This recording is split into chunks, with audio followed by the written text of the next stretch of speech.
রমাদান শব্দের অর্থ উত্তপ্ত হওয়া, আগুনের মতো হওয়া।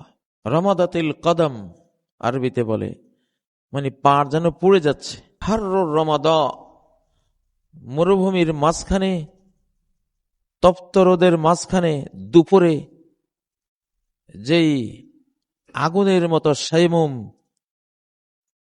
তাপ ছড়ায়, এটাকে বলা হয় রমাদা। তো রমাদান মাসে আপনি উত্তপ্ত হবেন, আগুনের মতো হবেন, শয়তানের জন্য, পাপাচারের জন্য, অন্যায়ের বিরুদ্ধে আপনি আগুন, একটা অগ্নিমূর্তি ধারণ করবেন। আপনার জীবনে যত পাপাচার, আগুন যেমন খড়কুটোর স্তূপকে জ্বালিয়ে দেয়, রমাদানের আগুন আপনার অন্তরে সঞ্চারিত করে নফস এবং শয়তানের যত পাপের স্তূপ জীবনে জমেছে এসব জ্বালিয়ে পুড়িয়ে ছাই করে আপনি পরিচ্ছন্ন হবেন, পরিষ্কার হবেন। এই জন্যই রমাদান মাস সারাদিন রোজা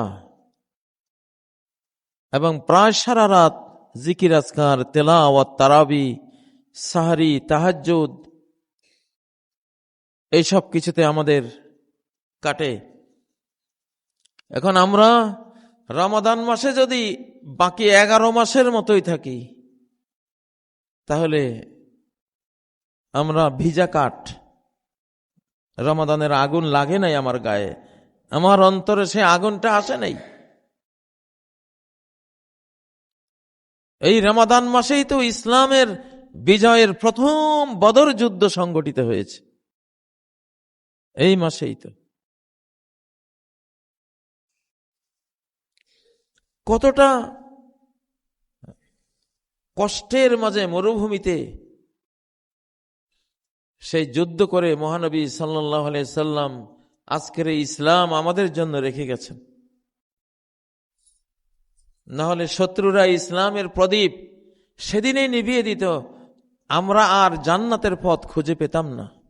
আল্লাহুম্মা ইন শি'তা লাম তু'বাদ, নবীজি বদরের রণাঙ্গনে দোয়া করেছিলেন, আল্লাহ আমার 313 জন, ওরা 1000 দুর্ধর্ষ সৈন্য, আমার তো তীর তলোয়ার সেরকম নাই, অস্ত্রপাতিও নাই। তুমি চাইলে তোমার ইবাদতের এই সিলসিলা আজকেই শেষ হয়ে যাবে। আমরা যদি মরে যাই আর এই পৃথিবীতে তোমার নাম নেয়া লোক আর থাকবে না। আল্লাহুম্মা, হে আল্লাহ, ইন শি'তা, তুমি চাইলে লাম তু'বাদ, তোমার আর ইবাদত হবে না। তুমি যদি আমাদেরকে না বাঁচাও তাহলে আর কে ইবাদত করবে? আর তো কোনো নবীও নাই আমার পরে। তো কতটা উত্তপ্ত হয়েছিলেন সাহাবায়ে কেরাম, শিথিল হন নাই। রমজানে তারা ঠান্ডা ছিলেন না, উষ্ণ থেকে উষ্ণতর ছিলেন। রাতের 7 ঘন্টা 8 ঘন্টা তারাবিতে শেষ, এশার পর থেকে শুরু, ফজরের আগে, সাহরির একটু আগে শেষ। কতটা উত্তপ্ত ছিলেন। আমরা কি সেই উত্তাপ আমাদের ভিতরে আনতে পেরেছি বা কতটুকু এনেছি?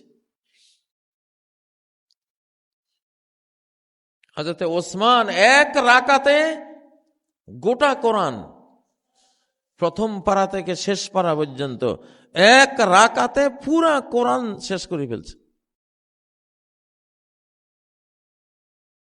কোন সেই ওসমান? হযরত ওসমান, যিনি কোরআনের রাইটার ছিলেন, কোরআনের কপি করে সারা মুসলিম জাহানে প্রেরণ করেছেন। জামেউল কোরআন বলা হয়। নবীজি যে 1 কপি কোরআন লিখে রেখে গিয়েছিলেন, নবীজি হাজার হাজার লাখো কপি করেছিলেন অন্তরগুলিতে। কোরআন তো আসলে ইলেকট্রনিক কিতাব, সফট কিতাব। এটা হার্ড কপি এটার আসে নাই আসমান থেকে। হার্ড কপি নবীজি লিখেছিলেন, সফট কপি আসছে অন্তরে। এজন্য এই বাংলাদেশে এই কোরআনের সফট কপি আছে অন্তত 25 লক্ষ। 25 লক্ষ হাফেজ, মানে 25 লক্ষ সফট কপি কোরআনের। কোরআন তো হৃদয়ে লিখতে হয়, এটা কিতাবে লেখার আগে হৃদয়ে লিখতে হয়। সাহাবায়ে কেরাম হৃদয়ে লিখে নিয়েছিলেন, আজ পর্যন্ত অদ্যাবধি সেই সিলসিলা জারি আছে। এবং বাংলাদেশ হৃদয়ে কোরআন লেখার সবচেয়ে বড় দেশগুলির একটি, আলহামদুলিল্লাহ। রমাদানে আপনি কেন হিফজ করবেন না? আপনি এক পারার হাফেজ হন, সেটা তো হাফেজ। আপনি 2 পারার হাফেজ হন, সেটা তো হাফেজ। আপনি 3 পারার হাফেজ হন, সেটাও তো হাফেজ। শুধু কেবল পুরা কোরআন হাফেজ হলেই যে হাফেজ, এটা তো না। আমি আমার পিস ইন্টারন্যাশনাল স্কুলে সাধারণ পাবলিক, নারী পুরুষ সবার জন্য হিফজ কোর্স চালু করে দিয়েছি। ইনশাআল্লাহ প্রতি 4 মাসে 1 পারা মুখস্থ করবে, পারবে না? প্রতি 4টা মাস। আমি তো 36 দিনে গোটা কোরআন মুখস্থ করেছি। 36 দিনের মধ্যে হিফজ করার সময় পাইছি 28 দিন, 27 কি 28 দিন। বাকিগুলি তো রান্না বান্না, হাট বাজার, ক্লাস, পোলাপানের পড়ানি, ওটার দিকে গেছে। তা আমি তো দেখেছি যে কোরআনকে জবরদস্ত সংকল্প নিয়া, যে সংকল্পের সাধন কিংবা শরীর পতন, এইরকম সংকল্প নিয়ে লাগলে খুব অল্প সময়ে মানুষ কোরআনের হাফেজ হয়ে যায়। আমি নিজে পরীক্ষা করে দেখেছি। আর করবেন কি? দুনিয়াতে আছেটা কি? আর দুনিয়াতে মূল্যবান জিনিস একটাই আছে, আল কোরআন। রহমানের গুণ, রহমানের নিজের একটা, তার গুণের, তার জাত সত্তার একটা জিনিস পৃথিবীতে আছে, আর কোনোটা নেই। সেটা কি? সেটা আল কোরআন। এটা ওনার জাতে পাক থেকে এটা এই পৃথিবীতে আসছে। এই জন্য ফেরেশতারা পাগল পারা হয়ে জমিনে নেমে আসে। কোথায় কোরআন তেলাওয়াত হয়, ফজরের কোন মসজিদে কার ইমাম সাহেব লম্বা কেরাত পড়ে, ওইদিকে দৌড়ায়। আপনি কোরআনের 1 পারারও হাফেজ হলেন না, জীবনটাই মিছা। সাহাবীরা সবাই হাফেজ ছিলেন, কারো ঘরে লিখিত কোরআন ছিল না। লিখিত কোরআন তো ছিল 1 কপি মাত্র, অর্থাৎ হাফসার ঘরে নবীজি যেটা লিখে দিয়েছিলেন, 1 কপি লিখে দিয়ে গেছিলেন, আর সবার হৃদয়ে লিখে নিয়েছিলেন সবাই। আর সাহাবীদের সেই কোরআনিক সমাজ বাংলাদেশে সম্ভব, খুবই সম্ভব। বাংলাদেশে আরব বিশ্বের চেয়েও বেশি হাফেজ। আরব বিশ্বের প্রায় সব মসজিদে আমি দেখি বাঙালি হাফেজরা, পাকিস্তানি হাফেজ, ইন্ডিয়ার হাফেজ। ওদের দেশে হাফেজ খুব কম। সব হাফেজ আমাদের এদিক থেকে যাচ্ছে। কোরআনের জগতে না ঢুকলে আপনার জীবনটাই মিছা, জীবনটাই মিছা। আপনি মরুভূমি।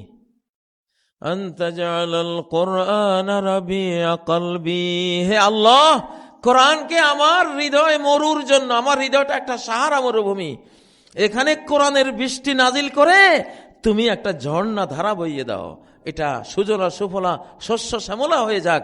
ঈমানের চারা গাছ আমার মনোজগতে, হৃদয় জগতে উদ্গত হোক। তাওয়াক্কুলের চারা গাছ এখানে জন্ম হোক। হুব্বে ইলাহি, তোমার ভালোবাসার চারা গাছ এখানে জন্ম হোক।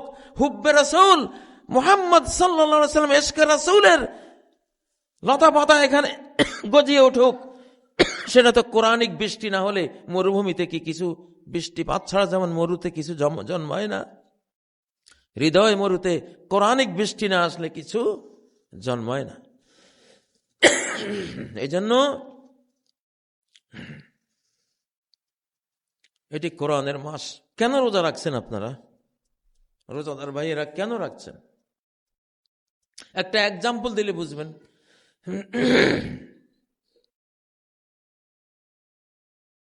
ডক্টর আপনাকে বলল কালকে আপনার ব্লাড টেস্ট, ইউরিন টেস্ট, আরো অনেক টেস্ট আছে, 12টা পর্যন্ত না খেয়ে আমার কাছে আসবেন ল্যাবে। 12টা পর্যন্ত না খেয়ে পানীয় পান করবেন না, খাদ্য খাবেন না, একদম পেট খালি ওই অবস্থায় আসবেন। আপনি 12টা পর্যন্ত না খেয়ে ঠিকই থাকলেন, কিন্তু ল্যাবরেটরিতে গেলেন না। ডক্টর ফোন করলো, কি ভাই আপনি কেন আজকে কি খেয়ে ফেলেছেন? না তো আমি তো খাইনি, আমি 12টা পর্যন্ত না খেয়েছিলাম। তো আসলেন না যে? আচ্ছা কালকে আসবো। কালকেও 12টা পর্যন্ত না খেয়ে থাকলেন, কারণ টেস্ট কিছু খেয়ে ফেললে আর টেস্ট করা যাবে না। কিন্তু কালকেও গেলেন না, কিন্তু না খেয়ে আসেন ঠিকই। না খাওয়ার উদ্দেশ্য হলো টেস্ট করা হবে, আপনি ল্যাবরেটরিতে যাবেন, রক্ত নেবে, ইউরিন নেবে, এটা নেবে সেটা নেবে, সেই জন্য না খাইতে বলা হয়েছে। খান নাই ঠিকই, কিন্তু ল্যাবের কাছে যান নাই। ডক্টর ফোন দিয়ে বলল যে শেষ, আপনার লাস্ট চান্স আগামীকালকে। আগামীকাল না আসলে আর আপনার মতো রুগীর আমার দরকার নেই। আপনি কালকেও না খাইয়ে থাকলেন, কালকেও গেলেন। তো এই 3টা দিন তুমি যে কষ্ট করলা, কেন কষ্টটা করলা? না খেয়ে। টেস্টে যদি না করো তাহলে না খাওয়ার দরকারটা কি ছিল? আরে ভাই, না খাওয়ার তো এটা আল্লাহ তাআলা মূসা আলাইহিস সালামকে তাওরাত কিতাব দিবেন। ওয়া'আদনা মূসা 40 লাইলা, মূসাকে বলেছি তাওরাত কিতাব দেব। এই কিতাব নিতে হলে পানাহার বর্জন করতে হবে। 30 দিন খাইতে পারবে না, 30 দিন খাইতে পারবে না। আগে বাইজিদ বোস্তামি রহমতুল্লাহ আলাইহির কাছে কেউ মুরিদ হইতে গেলে উনি বলতেন 5 দিন কোনো খাবার নাই। আমার কাছে মুরিদ হওয়া অত সোজা না, আমার কাছে মুরিদ হইতে হলে 5 দিন খানা নাই। অনেকে ভয়ে পলাইতে, আরে এটা কেমন কথা। যাও, এটা ওনার বিপরে, এটা সুন্নত না, এটা কিছু না, এটা ওনার ব্যক্তিগত বিষয়। তো আল্লাহ মূসা আলাইহিস সালামকে বললেন, আমার পেটে খাবার রাখি তো আমার কিতাব বুঝবে না। পেট ভর্তি থাকলে আসমানের রুহানি বার্তা, আধ্যাত্মিক বার্তা বোঝা যায় না। আধ্যাত্মিক বার্তা ধারণ করার জন্য, রিসিভ করার জন্য, বুঝার জন্য, ধারণ করার জন্য পেট খালি রাখতে হয়। এজন্য মূসাকে বলেছেন, আসো তুর পাহাড়ে, 30 দিন খাবার নাই।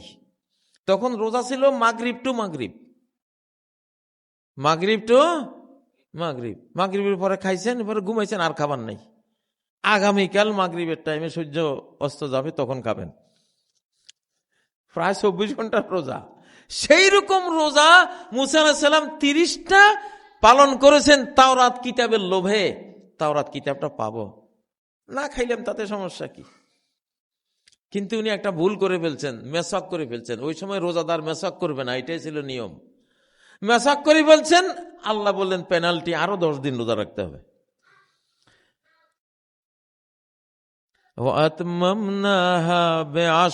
আরো 10 দিলাম, 10 দিয়া পুরা করলাম।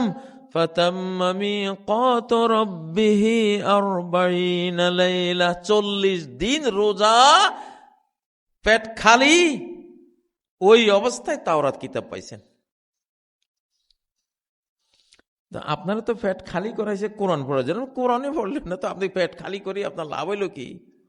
লাআল্লাকুম তাত্তাকুন, তাকওয়ার জন্য। তাকওয়া তো আসবে কোরআন থেকে। হুদাল লিল মুত্তাকিন, হুদাল লিল মুত্তাকিন।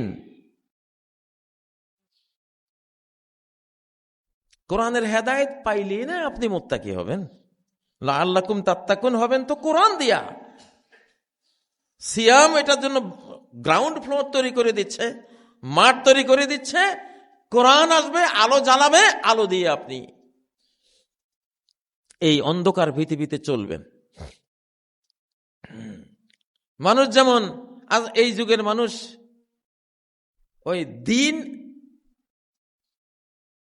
ধর্ম আর রাজনীতি একসাথ করে ফেলায়। ধর্ম আর রাজনীতি একসাথ না, এক জিনিস না, দুইটা কিন্তু দুই জিনিস। ধর্ম আলাদা, রাজনীতি, রাষ্ট্র পরিচালনা এটা আলাদা জিনিস। রাষ্ট্র পরিচালনা হলো দুনিয়া, আর সালাত, যাকাত, সিয়াম, হজ ইত্যাদি এটা হলো দিন। অনেকে হয়তো ভাবছেন এটা কেমন উল্টা কথা, এতদিন শুনি আইছি কি এখন কি না। এটা আপনারা সাহাবীদের যুগে ফেরত গেলে বুঝবেন যে রাষ্ট্র পরিচালনাটা দুনিয়া, এটা দিন না। দিন হলো সালাত, সিয়াম, হজ, যাকাত, তেলাওয়াত, জিকির, ইস্তেগফার, তাহাজ্জুদ, হাজারো দিনের কাজ আছে। সাহাবীরা যখন আবু বকরের খেলাফতের মাসালাটা তাদের সামনে আসলো, তখন সাহাবীরা কি বললেন? রাদিয়াহু রাসূলুল্লাহ সাল্লাল্লাহু আলাইহি সাল্লাম আলাদিনা, রাসূল সাল্লাল্লাহু আলাইহি সাল্লাম এই আবু বকরকে আমাদের দ্বীনের নেতৃত্বের জন্য পছন্দ করে গেছিলেন ওনার জীবদ্দশায়। কখন? তিনি অসুস্থ ছিলেন, সালাতকে পড়াবে, ইমামতকে করবে। তিনি বলেছিলেন, মুরু আবা বকরিন ফালিয়ুসাল্লি বিন-নাস। বুখারী, মুসলিম সহ সবগুলো বড় বড় হাদিসের কিতাবে এই হাদিসটি আছে। আবু বকরকে বলো আমার মুসাল্লায়, আমার জায়নামাজে দাঁড়িয়ে সে ইমামত করবে। আবু বকরের রাষ্ট্রপ্রধান হওয়ার ভিত্তি সাহাবীরা এটাকে ধরছেন যে দ্বীনের ইমামত, দ্বীনের নেতৃত্ব আল্লাহ আবু বকরের হাতে তুলে দিয়েছেন। আফালা নারদাহু লিদুনিয়ানা, তাহলে আমরা কি আমাদের দুনিয়ার জন্য, আমাদের দুনিয়াবি রাষ্ট্রটা চালাবার জন্য আবু বকরকে পছন্দ করব না? অবশ্যই করব।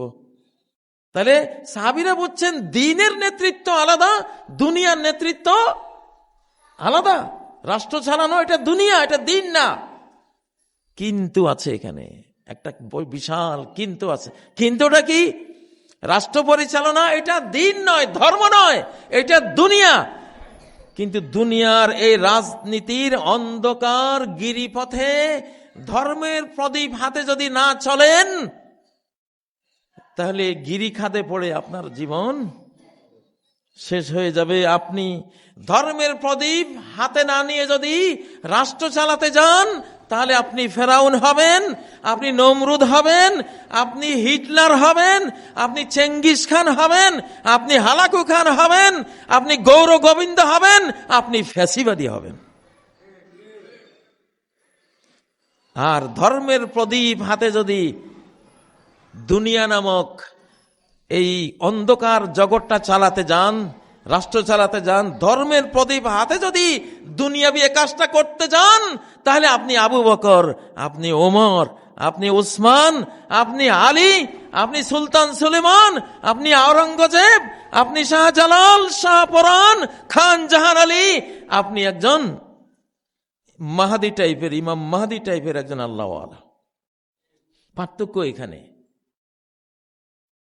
রাষ্ট্র পরিচালনা দিন নয়, ওটা কি দুনিয়া। কিন্তু ধর্মের প্রদীপ ছাড়া আপনি ওই অন্ধকার রাজনীতির জগতে ঢুকলেন, ফেরাউনের মতো মারা পড়বেন, নমরুদের মতো মারা পড়বেন, ঠিক না? হিটলারের মতো সর্বনাশা হবেন, নিজেও যাবে, নিজের জাতিকেও শেষ করবেন। এইটুকু পার্থক্য। এই জন্য ধর্ম, দিন হলো প্রদীপ, আলো। এটা কি? এই আলোটাই হলো কোরআন। এই আলোটাই এই রমাদানে আসছে সারা পৃথিবীতে, সকল যুগে। এখন কোন ধর্মের প্রদীপ, কোরআনের প্রদীপটা লাগবে কিনা? নেতাদের জন্য লাগবে কিনা? লাগবে কিনা? না লাগলে কি ফেরাউন, নমরুদ, হিটলার, চেঙ্গিস, হালাকু খান, সেও মরছে, নিজের জাতিও কি জাতিটাকেও মারছে। ফেরাউন কি একলা মরছে? নিজের জাতিরও মারছে। নমরুদ কি একলা মরছে? নিজের জাতিটাকেও মারছে। আর আবু বকর, ওমর, ওসমান, আলী, হযরতে সুলাইমান, হযরতে দাউদ, হযরতে মুহাম্মদ সাল্লাল্লাহু আলাইহি ওয়াসাল্লাম, ওনারা যে ধর্মের প্রদীপ দিয়ে দুনিয়াকে দেখেছেন, দেখে দেখে চলেছেন, চালিয়েছেন, তারা কি ধ্বংস করেছেন? তারা সফল করে দিয়ে গেছেন, ঠিক নয় কি? এজন্য ওই ধর্মীয় রাজনীতি বলে গালি দেওয়া, মৌলবাদী, ওনার রাজনীতি হলো মৌলবাদী, মিথ্যা কথা এগুলো, মিথ্যুকেরা, এরা মূর্খ, গণ্ড মূর্খ। ধর্মীয় কোনো রাজনীতি নেই, রাজনীতি হলো দুনিয়া। সাহাবীরা বলছেন আফালা নারদাহু লিদুনিয়ানা, আবু বকর খলিফা হবে, এটা দুনিয়া। আমরা দুনিয়ার জন্য তারে পছন্দ করতেছি, কারণ ধর্মের আলো তার হাতে আছে, ধর্মের প্রদীপ তার হাতে আছে, হেডলাইট আছে একটা। আপনি জিপ চালাচ্ছেন অন্ধকার পাহাড়ি রাস্তা দিয়া, আপনার হেডলাইট বন্ধ হয়ে গেছে, আপনি কি করবেন? যে কোনো মুহূর্তে আপনি 500 ফিট নিচে গিয়ে পড়বেন, ঠিক নয় কি?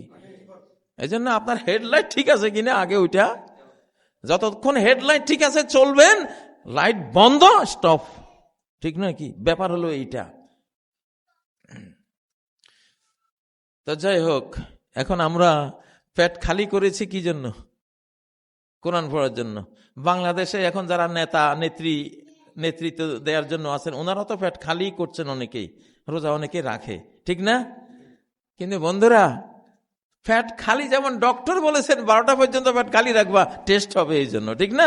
তো আল্লাহ বলছেন সুবহে সাদিক থেকে সূর্যাস্ত পর্যন্ত পেট খালি, কারণ তোমার কোরআন ডাউনলোড হবে এই সময়। কোরআন পড়তে হবে, তোমাকে কোরআন পড়তে হবে, পড়তেই হবে, কোরআন পড়তেই হবে। রোজা যেমন রাখতেই হবে, রোজা অবস্থায় কোরআন পড়তেই হবে ইনশাআল্লাহ। আমি তো আমার এই 65 বছর বয়সে আমি তো ইনশাআল্লাহ ডেলি 8 পারা 9 পারা আমার হয়, আলহামদুলিল্লাহ।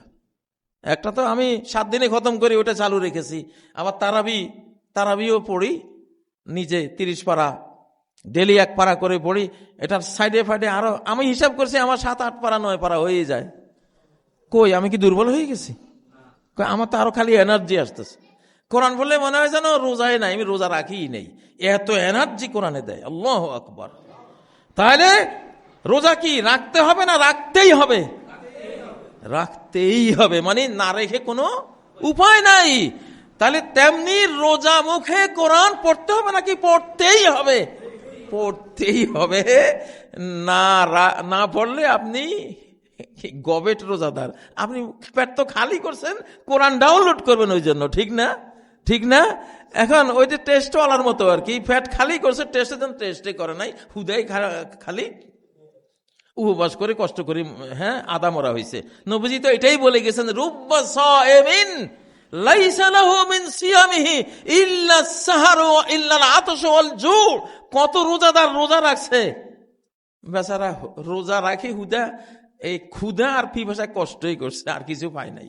কারণ এটা তো তোমাকে কোরআনের জন্য পেটটা খালি করা হয়েছে। তুমি কোরআন পড়ো নাই, কোরআন বুঝো নাই, চেষ্টাও করো না যে আমি যাক এই রমজানে 30 দিন অন্তত 30 পাতা মুখস্থ করবো। সম্ভব না? হ্যাঁ, এখন যদি আমি রাইফেল একটা আনি, কই তুই হয় আজকে 1 পাতা মুখস্থ করবি, নাহলে তোর দিম আমাকে নয়।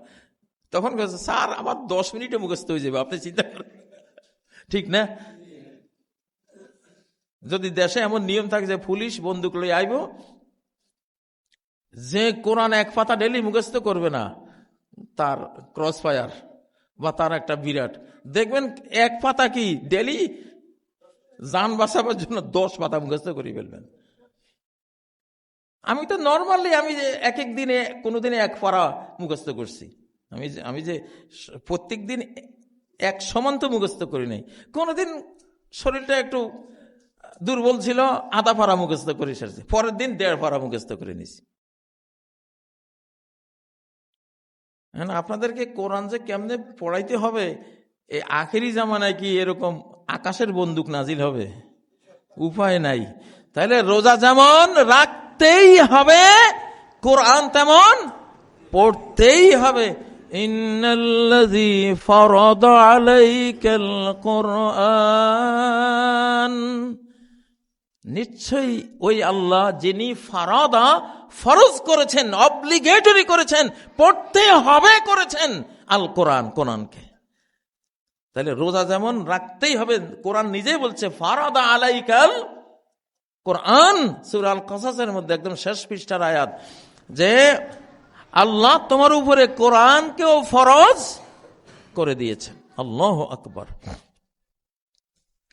কোরআন হলো, কোরআন হৃদয় নেওয়া মানে আপনি অমর হয়ে গেলেন, আপনার আর মৃত্যু নেই, মৃত্যুহীন হয়ে গেলেন, এই সিনা অমর হয়ে গেল। কত হাফেজ আছে লাশ খায় না মাটি, কত হাফেজের লাশ বের হয় দুনিয়াতে, লাশ সহ অক্ষত। বাংলাদেশে এরকম কত ঘটনা ঘটেছে। যে ইন্দোনেশিয়ায় 8 বছর আগে এক হাফেজের মৃত্যুদণ্ড দিয়ে দাফন করছে, 8 বছর পরে ময়না তদন্তের জন্য কবর খুঁড়ে দেখে আস্ত জিন্দা লাশের মতো, একবারে কাপনের কাপড় শুদ্ধা জিন্দা। বাংলাদেশে খুলনার মৌলানা আব্দুল আলিম রহেমাহুল্লাহ 5 বছর মৃত্যুর 5 বছর পরে ওনার লাশ কবর ভেঙে গেছে, বর্ষাকালে দেখে যে একেবারে কাপনের কাপড় শুদ্ধা অক্ষত লাশ বেরিয়ে আসছে। উনি সারাদিন কোরআন পড়তেন, জান্নাতের আয়াত পড়লে হাসতেন, জাহান্নামের আয়াত পড়লে কাঁদতেন। একলা নামাজ পড়লে, ফজর নামাজ পড়লে ইমামের মতন শত আয়াত দিয়ে লম্বা করে পড়তেন।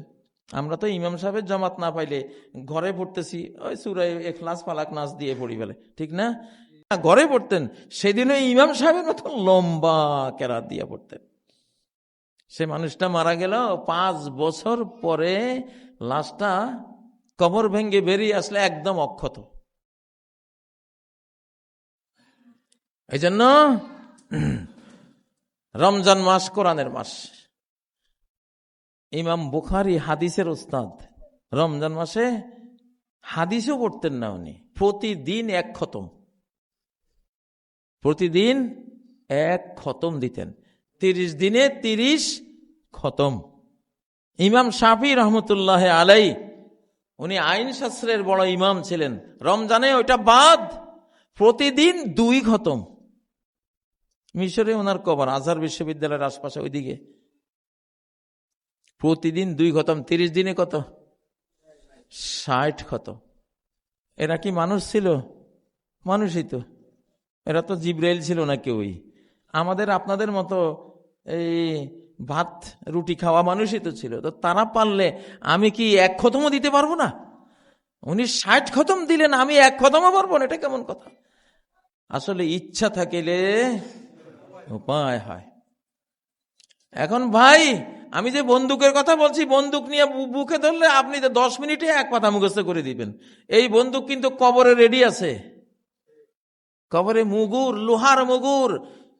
যখন কবরে প্রশ্ন উত্তর পারবে না, তোমার সোর্স অফ নলেজ কি? যে বলবে সোর্স অফ নলেজ আমার কোরআন ছিল, আমি কোরআনের ছাত্র ছিলাম, তাকে জান্নাতি লেবাস, জান্নাতি ফরশ, জান্নাতের দিকে গেট নির্মাণ করে তার সাকসেসের ঘোষণা আল্লাহ থেকে আল্লাহ দিয়ে দিবেন। আর যে বলবে হা হা লা আদরি, হায় হায় আমি তো লা আদরি, আমি তো কিছুই জানি না, আমি লা আদরি ইউনিভার্সিটির ছাত্র, আমি তো কিছুই জানি না, তখন ইউদরাবু বিমিতরাকাতিন মিন হাদিদ, লোহার হাতুড়ি, লোহার মুগুর রেডি আছে, ফেরেশতা ওই মুগুর দিয়া কান আর এই যে মাথার মাঝখানে সবচেয়ে নরম জায়গা তো এইটা, তাই না?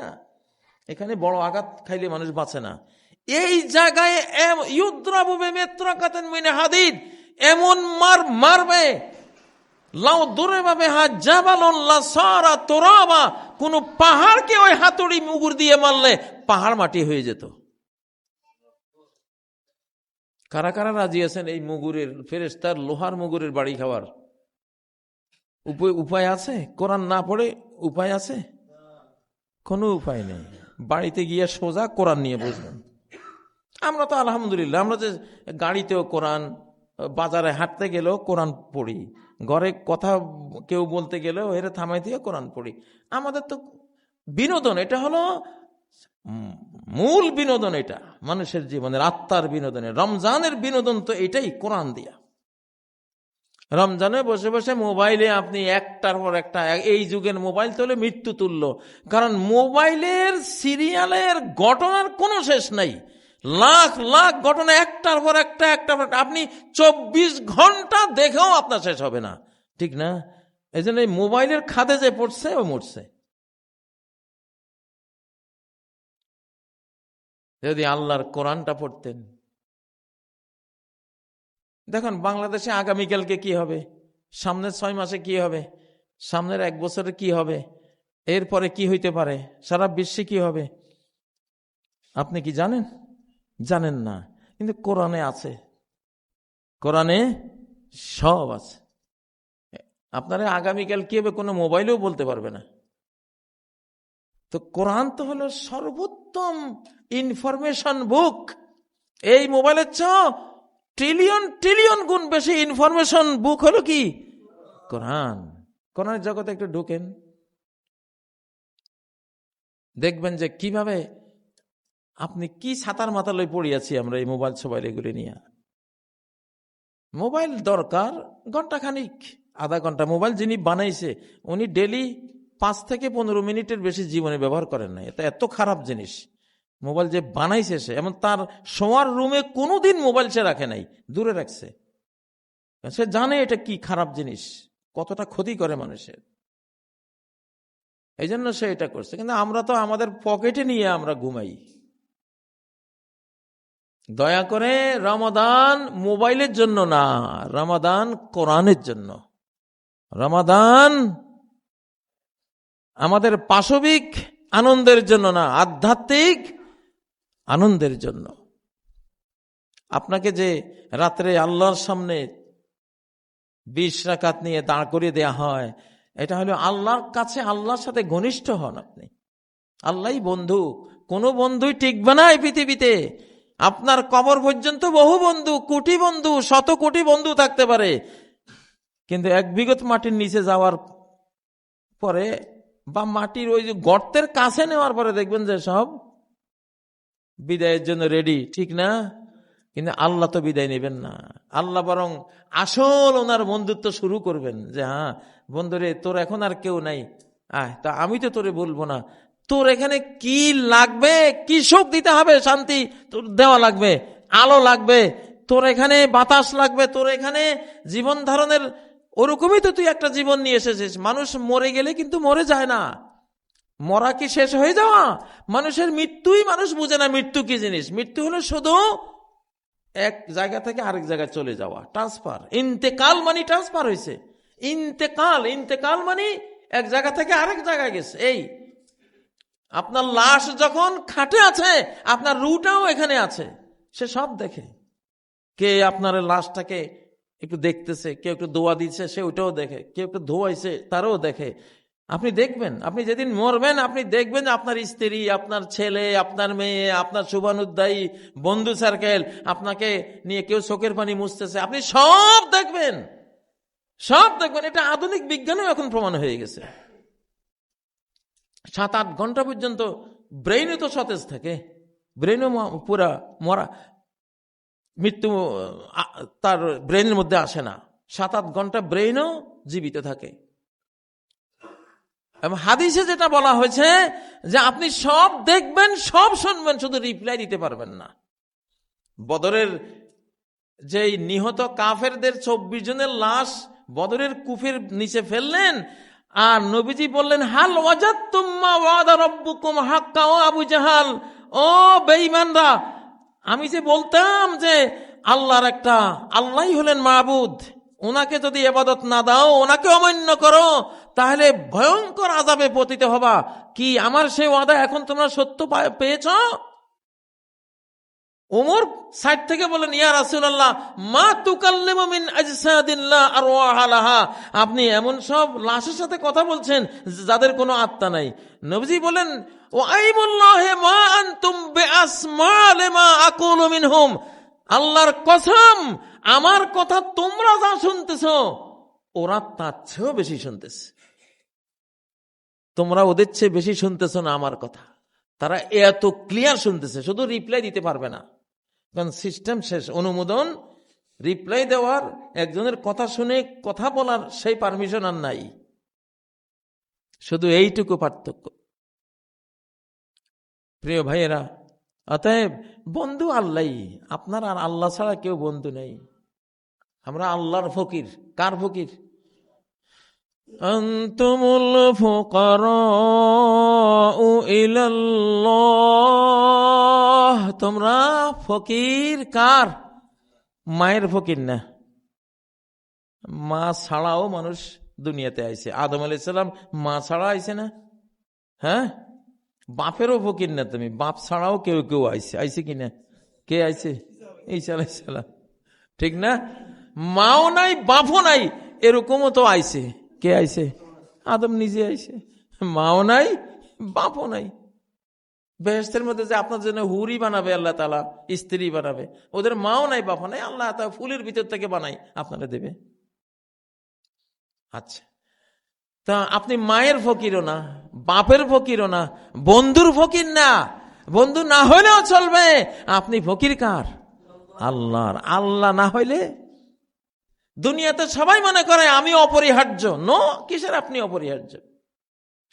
ফ্যাসিবাদীরা যতদিন ছিল ওরা ভাবছে আমি অপরিহার্য, আমি ছাড়া এই বাংলাদেশ ভালো চলবে না। তুমি চলে গেছো, কি হয়েছে? কিছু হবে না। এখন যারা আছেন ওনারা যদি মনে করেন আমরা অপরিহার্য, আমরা ছাড়া দেশ চলবে না, মিথ্যা কথা। আপনি যান না, আপনার চেয়ে আরো ভালো চলবে, ঠিক না? এই পৃথিবীতে কেউ, আমরা কেউ কিনা বাপ যদি মনে করে আমি অপরিহার্য, এইটাও মিথ্যা কথা। আল্লাহ অপরিহার্য, তুমি অপরিহার্য না। বহু বাপ মরা সন্তান, বাপ থাকলে যত ভালো ছিল, বাপ মরার পরে তার চেয়েও আরো ভালোভাবে আল্লাহ পালছেন না? সাদ্দাদের তো মাও ছিল না, বাপও ছিল না, আল্লাহ কি পালাটা পালছে। শেষ দুনিয়াতে বেহেশত বানাইছে, কি পালাটা পালছে আল্লাহ। মাও নাই, বাপও নাই। দুনিয়াতে কেউ অপরিহার্য না। কাজী সাহেব যদি মনে করে কাজী সাহেব মসজিদের খতিব অপরিহার্য, হয়তো আমি চলে গেলে এমন একজন খতিব আসবে আমার চেয়ে 1000 গুণ পাওয়ার, ঠিক না? আমরা কেউই কিনা অপরিহার্য না। অপরিহার্য কে? জোরে বলেন কে? আল্লাহ অপরিহার্য। উনি নাই তো জগৎটাই নাই, উনি তো নাই হবেন না, এই জন্য উনি আছেনই, উনি অপরিহার্য। স্ত্রীর জন্য স্বামীও অপরিহার্য না, কারণ স্বামীটাও তো দিছে কে? আল্লাহ। যিনি অপরিহার্য তিনি দিচ্ছেন। অনেক স্বামী মরা স্ত্রী স্বামীর সব সুন্দরভাবে দুনিয়াতে চলেছে, ঠিক না? হযরত আয়েশা নবীজির স্ত্রী, নবীজি চলে গেছেন, আয়েশা কি মরে গেছেন? নবীজির পরে বহু বছর পর্যন্ত বেঁচে ছিলেন না? তো এরকম এই পৃথিবীতে আল্লাহ ছাড়া কোনো কিছু অপরিহার্য না, কেউই অপরিহার্য না। এইটা বুঝলে পৃথিবীতে কোনো জুলুম হইতো না। এই শুধু একটা কথা, সব শাসকরা শাসক হয়ে মনে করে আমি অপরিহার্য, আমি ছাড়া তো আমি এই দেশের এই করছি সেই করছি। অতীতে যারাই নিজেদেরকে অপরিহার্য ভাবছে, ওরা দুনিয়া থেকে যাওয়ার পরে এই জাতি আলহামদুলিল্লাহ পড়ছে, ঠিক না? আলহামদুলিল্লাহ পড়ছে যে পাইসা গেলাম। তোমার থাকা অপরিহার্য ছিল না, যাওয়াটাই অপরিহার্য ছিল, ঠিক না? তাহলে অপরিহার্য কে এই পৃথিবীতে? যিনি পৃথিবী বানান, যিনি পৃথিবীকে বাঁচান, যিনি আমার প্রতি সেকেন্ডের জীবন সাপ্লাই করেন, প্রতি সেকেন্ডে যা লাগবে, যত অক্সিজেন লাগবে, যত ব্লাড লাগবে, যত কিছু লাগবে, যিনি যা দেন, এটা দেন, তিনি হলেন আমার জন্য কি। এখন এই রমজানে আমাদের এই আল্লাহ প্রাপ্তি হইতে হবে। কি হইতে হবে? আল্লাহ প্রাপ্তি। দুনিয়া বহুত পাইছি ভাই, এই খড়কুটা দিয়ে করবেনটা কি? আমার হলো হিন্দু খ্রিস্টানরা বলে ঈশ্বর প্রাপ্তি, ওরা ঈশ্বর প্রাপ্তির জন্য বন জঙ্গলে চলে যায়, বনবাসে যায়, ঠিক না? খ্রিস্টানরা গির্জা চলে যায়, ওরা ঈশ্বর প্রাপ্তি। ভুল পথে। কিন্তু মানুষকে আল্লাহ ইবাদতের জন্য যেহেতু বানাইছে, ইবাদতের একটা শক্তি তার ভিতরে থাকবেই। পৃথিবীতে এমন শহর পাবেন যে শহরে একটা সিনেমা হল নাই, কিন্তু পৃথিবীতে এমন একটা শহরও পাবেন না যেখানে একটা ইবাদতখানা নাই। কোন না কোন ধর্মের ইবাদতখানা। অ্যাপস্টাইন দ্বীপ, সেখানেও একখানা ইবাদতখানা পাইছে। ওই যে দ্বীপের মধ্যে মেয়েদের গোস্ত খাইতো দুনিয়ার সন্ডারা, সেখানেও একটা মন্দির পাওয়া গেছে, ঠিক না? এজন্য দুনিয়া কেন পাওয়া যায়, ইবাদতখানা কেন পাওয়া যায়? কারণ ওমা খালাকতুল জিন্না ওয়াল ইনসা ইল্লা লিয়াবুদুন, ইবাদতের জন্যই তো তোমারে বানাইছি। এখন আমারে যদি তুমি ইবাদত না দাও, তাহলে গোবরকে হইলেও ইবাদত দিবা, শিবলিঙ্গরে হইলেও ইবাদত দিবা, ঠিক না? তুলসী গাছের ইবাদত দিবা, আমারে হারাইলে ইবাদত দিবাই তুমি। কাউকে না কাউকে তুমি দিবাই, এটা তোমার নেচার, এটা দিয়ে তোমারে বানাইছি আমি। যাই হোক, তাহলে রমজানের সবচেয়ে বড় হলো সিয়াম আমার জন্য, আমি খাই না তুমিও খাও না সেই জন্য, আমি পান করি না তুমিও পান করো না সেই জন্য, আমার কোন স্ত্রী নাই তুমি স্ত্রী বর্জন করেছো বা স্ত্রীর স্বামী বর্জন করেছে সেই জন্য। তাহলে সিয়াম দিয়ে তো তোমার জীবনে আল্লাহ প্রাপ্তি হয়েছে কিনা এটাই তোমার চাওয়া পাওয়া, নাকি? যে আল্লাহর জন্য সিয়ামটা পালন করলাম আমার জীবনে, সেটাই তো সবচেয়ে বড় চাওয়া পাওয়া। সেটা হয়ে গেলে আল্লাহ তাআলা আমার সব গুনাহ ক্ষমা করে দেবেন, রহমতও দেবেন, আমি কদরের রাতও পেয়ে যাব, আমি রমজানে যারা জাহান্নাম থেকে মুক্তি পেয়ে গেছে আমি সেটাও পেয়ে যাবো। আমি সবই পাইলাম, যে আল্লাহরে পাইল মাল্লাহুল মাওলা ফালাহুল কুল, যে আল্লাহরে পাইল সে সকল কিছু পাইল। আর যে সব কিছু পাইল শুধু আল্লাহরে পাইল সে কিছুই পাইল না। সর্বহারা ফেরাউন, সর্বহারা নমরুদ, সর্বহারা আদ জাতি, লুত জাতি, এগুলি হয়ে গেল। তো আল্লাহর ওয়াস্তে আর কয়টা দিন, এই তো আর ধরে রাখতে পারবেন না। ওই বাজারে গিয়া নারী পুরুষের ঢলাঢলির ভিতরে এই রমজানকে অপমান করেন না। সাহাবীরা রমজান যত শেষ হয়ে যাওয়ার অবস্থা হইতো তত সংসার ত্যাগ, বাজার ত্যাগ, সমাজ ত্যাগ করে সবাই মসজিদে ইতিকাফ। আর আমরা রমজান যত শেষের দিকে আসে তত রমজানের সব শিক্ষা, রোজার শিক্ষা, কোরআন সব বাদ দিয়া সব বাজারে। রমজানের শেষ, শেষ ভালো যার আর শেষ খারাপ যার, সব খারাপ তার। টুকটাক কেনাকাটা থাকলে ওই এক্ষুনি সারি ফেলেন। সেরা রমজান যত শেষ হবে তত কোন দিকে? ইউনিভার্সাল ট্রেড সেন্টার, মহাজাগতিক জান্নাত বেচাকিনির সেন্টার এটা। রমজানে কোনো ব্যবসা, দুনিয়ার ব্যবসা করলে লাভ করলে কোনো লাভ না, লস। ওটা কি খড়কুটার ব্যবসা? লস। এখানে তো স্বর্ণের বিল্ডিং, রূপার বিল্ডিং বেচাকিনি হবে। রমজানে তো জান্নাতুল ফেরদাউসের বেচাকিনি হবে। রমজানে তো দুধের নদী, মধুর নদী, সারাবান তহুরার নদী, হ্যাঁ, এগুলির বেচাকিনি হবে। এগুলির বেচাকিনি তো হয় এখানে, এই মসজিদে। কোথায়? এই জন্য যারা স্মার্ট, যারা বুঝদার, তারা রমজানের এই ট্রেড গুরুত্বটা বুঝে, ব্যবসায়িক গুরুত্বটা বুঝে। রমজান যত শেষ হবে তত তারা কোন দিকে আসবে? মসজিদে। আর যারা বোকা গবেট, ওরা রমজান যত শেষের দিকে যাবে, ওরা তত মার্কেটের দিকে যাবে, যাইয়া সব হারাবে। আল্লাহ তাআলা তৌফিক দেন আমাদেরকে, রমজানের গুরুত্ব বুঝার তৌফিক দেন। রমজান পার হয়ে গেল অথচ আমাদের গুনাহ ক্ষমা হলো না, তাহলে নবীজি আর জিবরাইল আমিন যে বদদোয়া করে গেছেন সে ধ্বংস হোক, ধ্বংস হয়ে যাবে। অপরিহার্য যে আমাদের ক্ষমা পেতেই হবে, রোজা রাখতেই হবে, কোরআন পড়তেই হবে, ক্ষমা পেতেই হবে, কোনো উপায় নাই। আকুলু কওলি হাযা ওয়া আস্তাগফিরুল্লাহ লি ওয়া লাকুম ফাস্তাগফিরুহু ওয়া তুবু ইলাইহি ইন্নাহু হুয়াল গফুরুর রহিম। الذي كرمنا بالقرآن وشرفنا برمضان وأثرانا وأغنانا بالرحمة والغفران. ثم أما بعد فأعوذ بالله من الشيطان الرجيم. بسم الله الرحمن الرحيم. إن الله وملائكته يصلون على النبي يا أيها الذين آمنوا صلوا عليه وسلموا تسليما. اللهم صل وسلم وبارك على محمد وعلى آل محمد كما صليت وسلمت وباركت على إبراهيم وعلى آل إبراهيم إنك حميد مجيد. عباد الله اتقوا الله، عباد الله اتقوا الفواحش ما ظهر منها ما بطن.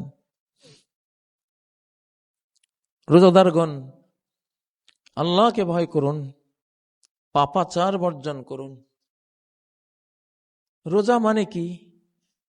আল্লাহর নিষিদ্ধ জিনিস বর্জন করা। তিনটা হালালকে রমজানের দিনের বেলায় আল্লাহ হারাম করে দিয়েছেন। হালাল স্ত্রী এখন হারাম, হালাল পানীয় এখন হারাম, হালাল খাদ্য এখন হারাম। কি বুঝালেন? যে আমি যেটা নিষিদ্ধ করব সেটা বর্জন করাই তোমার ইবাদত, সেটাই বড় রোজা, সেটাই কি বড় রোজা। যে আমার অর্ডার যেটা নাই, নিষিদ্ধ করে দিয়েছে, নিষেধ করেছি, সেটা না করাই তো রোজা। আর যেটা আদেশ করেছি সেটা করবা, সেটা করাই কি রোজা একটা প্রশিক্ষণ দিচ্ছেন, সারা বছর এইভাবে চলবা। আমি যা নিষেধ করেছি, যে পাপাচার নিষেধ করেছি, জুলুম অত্যাচার নিষেধ করেছি, হ্যাঁ, হারাম খাওয়া নিষেধ করেছি, পরের সম্পদ খাওয়া নিষেধ করেছি, খুন খারাপে নিষেধ করেছি, জুলুম অত্যাচার নিষেধ করেছি, গীবত নিষেধ করেছি, কারো ইজ্জত মারা নিষেধ করেছি। এগুলো বর্জন করা হলো রোজা। আর যেগুলো করতে বলেছি, সালাত পড়ো, কোরআন পড়ো, রমজানের রোজা অবস্থা 4টা কথা বেশি বেশি বলো, আশহাদু আল্লা ইলাহা ইল্লাল্লাহ বেশি বেশি বলো, আস্তাগফিরুল্লাহ বেশি বেশি বলো, আল্লাহুম্মা ইন্নী আসআলুকাল জান্নাহ, আল্লাহ তোমার কাছে জান্নাত চাই বেশি বেশি বলো, আল্লাহুম্মা ইন্নী আউযু বিকা মিনান নার, আল্লাহ তোমার কাছে জাহান্নাম থেকে মুক্তি চাই। এই 4টা কথা বেশি বেশি বলো। 2টা তোমার জন্য, 2টা আল্লাহর জন্য। আল্লাহর জন্য 2টা হলো আশহাদু আল্লা ইলাহা ইল্লাল্লাহ, আস্তাগফিরুল্লাহ। আর তোমার জন্য 2টা হলো জান্নাত চাই, জাহান্নাম থেকে মুক্তি চাই। সম্মানিত বিরাদরানে ইসলাম, বহু পাপ হয়েছে পৃথিবীতে, পাপ থোয়ার আর জায়গা নেই। এই পৃথিবীতে এখন আর পাপ ধরতেছে না। এই জন্য সৃষ্টিকর্তার একটা মার, ওনার একটা শুদ্ধিকরণ অভিযান এখন চলতেছে পৃথিবীতে, চলবে। আমরা বহুবার বলেছি 2024 পরবর্তী পৃথিবী, এটি কোরআনের, ইমাম মাহদির, ঈসা আলাইহিস সালামের, এটি মুসলিম জাতির উন্নয়ন ঘটবে। যারাই ইসলামে আসবে তাদেরই উন্নয়ন ঘটবে। এটা বিভিন্নভাবে আসে। অনেক সময় আপনি বুঝবেন স্পষ্ট যে হ্যাঁ আমি পেয়েছি, আবার অনেক সময় আপনি দেখবেন যে আমি পাইনি। সেই না পাওয়ার ভিতরে হাজারো লাখো পাওয়ার বীজ লুকিয়ে আছে। না পাওয়ার ভিতরেও কোটি পাওয়ার বীজ আল্লাহ লুকিয়ে দেন। এটা হেকমা, রব্বানি হেকমা, তার কৌশল। না পাওয়ার ভিতরেও প্রাপ্তি থাকে। খিজির আলাইহিস সালাম যে ওই যে ওদের নৌকাটা ভেঙ্গে ডুবিয়ে দিয়েছিলেন, ওইটাই ছিল তার বেঁচে থাকার অবলম্বন। সেই কারণে বেঁচে গেছে, না হলে বাঁচত না। তো এই জন্য মুমিন সে দুঃখেও বিজয়ী, সুখেও বিজয়ী। মুমিনের কোনো হার নাই। রাজার হাতি মরলেও লাখ টাকা, বাঁচলেও কি লাখ টাকা। তো এই জন্য এখনকার পৃথিবী, আমি এই মসজিদেই খুতবায় বহুবার বলেছি, এটা আল্লাহর হাতে সরাসরি।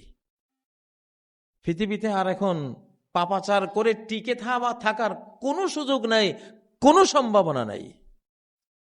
তরিত যে কেউ অন্যায় করবে, পাপাচার করবে, জুলুম অত্যাচার করবে, হ্যাঁ, যে কেউ বেইনসাফি করবে, যে কেউ অন্যায় অনাচার করবে, অতি অল্প সময় এসে আল্লাহর ধরার আওতায় সে পড়ে যাবে।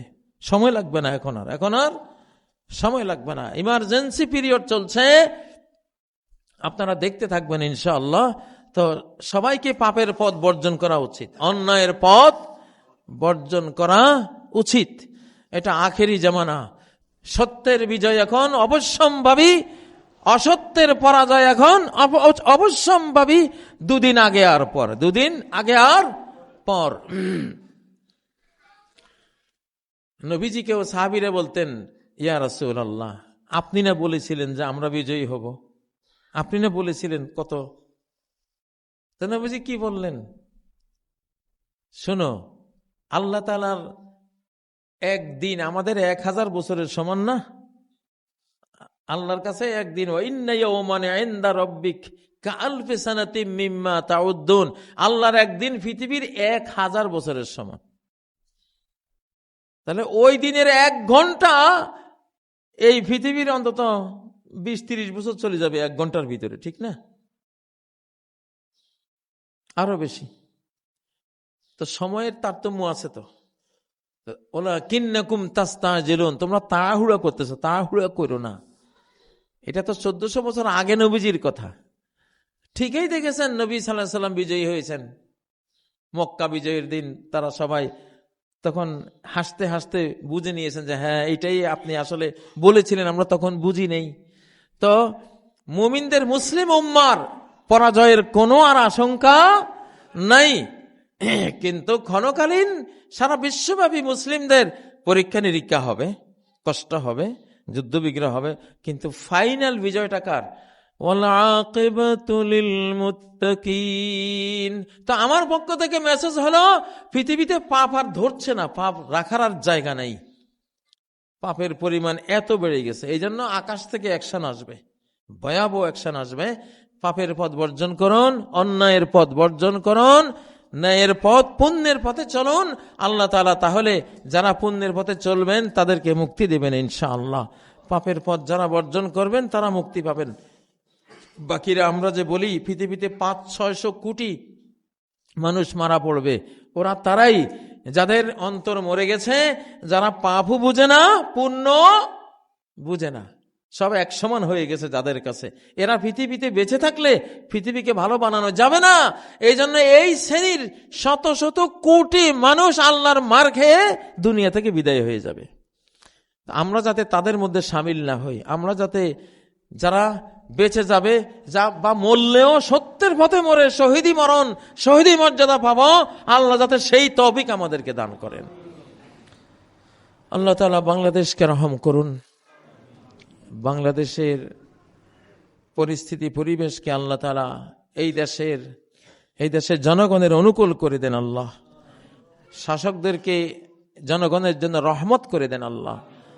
শাসকরা যাতে আপনাকে ভয় পায় এবং জনগণকে যাতে তারা কোমল আচরণ করে, দয়াময়ের আচরণ করে, জাস্টিস ইনসাফের আচরণ করে গণমানুষের প্রতিপালন করে, তাদের সেই তৌফিক দেন আল্লাহ। আয় আল্লাহ, পাপের পথ থেকে আমাদের মুক্তি দেন, পুণ্যের পথে আমাদেরকে গতিশীল করে দেন আল্লাহ। রমজানে যে উত্তপ্ত হওয়ার কথা পুণ্যের পথে, সেই গতিশীল উত্তপ্ত হওয়ার আমাদের সবাইকে তৌফিক দান করেন।